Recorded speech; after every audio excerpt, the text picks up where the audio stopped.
I wanted to ask, in light of the UCU strikes and increasing precarity and casualisation in higher education, how will you continue to support campaigns like fractional fair play, and how will you try and foster solidarity between students and staff? Okay, did you guys hear that question? Do you want it to be repeated? Okay, just basically in relation to the UCU strikes, and increasing casualisation and precarity in higher education, how will you ensure that you foster solidarity between students and staff and support campaigns like fractionals of fair play? Okay, thank you. We're going to start off with Nima this time, then it will be Youssra and then Katouche. You'll each have a minute to respond to the question and we'll give you a warning at 30 seconds. So Nima, are you ready? Yeah, you can just say that. Yeah. Hi. Yeah, that's a good question, tricky question.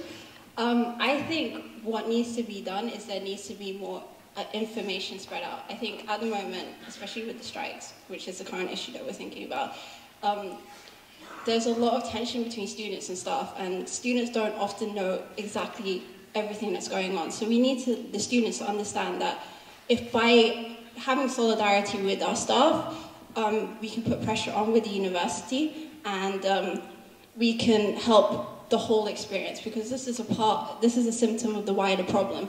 And I think we can also tell students that perhaps maybe striking isn't the best form of how do I say this? Sorry. Striking, for some people, they might not agree with it, but there's alternative forms of solidarity by emailing your teachers, talking to them face to face, and particularly our fractionals, who are the ones that we have the most contact with.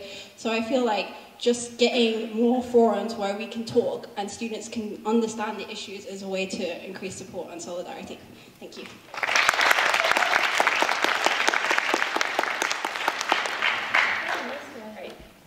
So it's found that 60% of students actually support the strikes in the UK, but I think the media would have us think it's very different. At the end of the day, students and staff are on the same side, and we're on the same side against the university.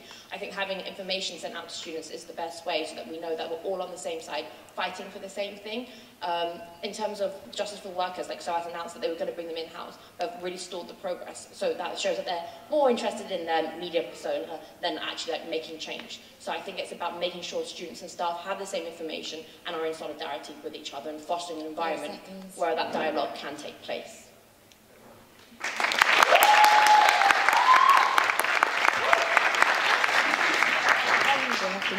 You can say that. You're fine.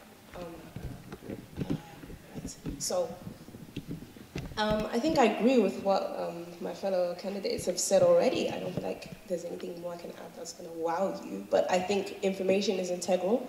I think that it's not being evenly distributed in a way that everybody can understand what's going on. And I think that if you can tell everybody and everyone can understand the structure and the process by which it takes place, then you can better utilize other forms of activism, because with liberation groups, there's like a reluctancy, perhaps, to participate in political action.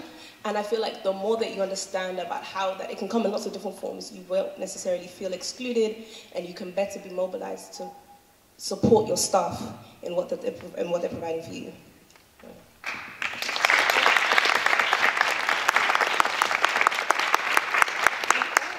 Next question.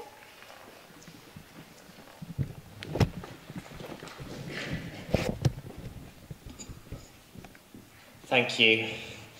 Equality, liberation, and the language surrounding it can often, here, elsewhere in the country and elsewhere in the world, create a rather worrying climate. A climate where students can be silenced and demonised. A climate where lecturers and other people can be hounded out of their jobs. A climate where actually very admirable people like Peter Tatchell can find themselves at risk of being no platformed. My question is this: how will you make sure that your tactics, your strategies to achieve liberation for oppressed minority groups do not simply create other oppressed, marginalised minority groups based on unpopular political opinions and 9 o'clock slips of the tongue. Thank you.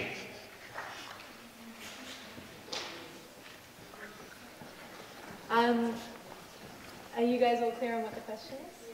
Okay, this time it will be Youssra who starts, and then it will be Katouche, and then Nima. Right, it's quite a question, a lot to unpack there. I think we have to first be very careful that when we're talking about oppressed minorities, it's very hard to create other oppressed minorities who are not being oppressed minorities.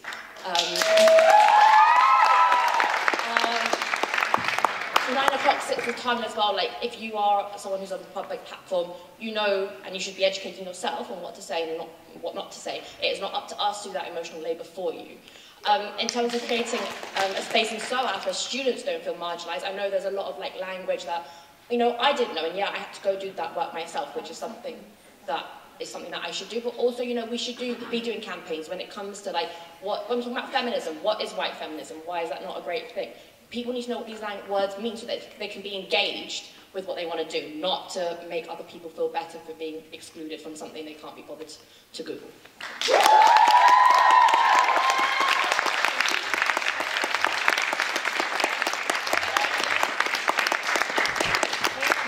Okay, Katouche, you'll have 1 minute to respond to the question. I think this goes back to what I was saying earlier about political education and understanding the who's, the what's, the where's, and the why's. I feel like the more we talk about these things, the better we can understand the importance of why we have to draw attention to it, without it meaning that it sacrifices the comfort of people who don't experience the discrimination that they're afraid of being spoken of. I think that to prioritize the way that people receive the information that they need to hear is to undermine the impact that it has on the people who are oppressed. So I would just say more dialogue, like you said, more campaigns, more things that facilitate the dialogue that can enable people who may feel like they are in a position where they're not going to be heard, to be able to be heard and to make them understand the importance of what needs to be heard, basically.